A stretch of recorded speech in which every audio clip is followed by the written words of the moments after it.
نبی پاک فرماتے ہیں دو قسم کا سرمایہ جس کو ملا اسے کائنات کی ہر نعمت مل گئی. اور حضور نے فرمایا میں اپنے غلاموں کو نصیحت کرتا ہوں یہ دو دولتیں ایسی ہیں جو اللہ سے مانگا کریں. صبح و شام رب کریم سے ان دو پیسوں کا سرمایہ کا اس خزانے کا سوال کریں. یہ مل گئے تو تمہیں ہر شے مل گئی. یا رسول اللہ وہ کون کون سی چیزیں ہیں؟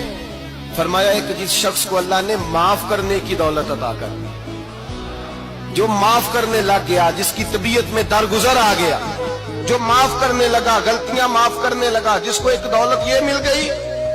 اور دوسرا میرے مصطفیٰ نے فرمایا جسے اللہ نے یقین کی دولت عطا فرما دی. جس کو یہ دو دولتیں مل جائیں, ایک درگزر کرنا, دوسرا رب رسول پہ یقین کامل رکھنا, اسے کائنات کی ہر شے مل گئی. میرے نبی پاک نے فرمایا جب بھی دعا مانگو خدا سے یہ دو نعمتیں مانگا کرو.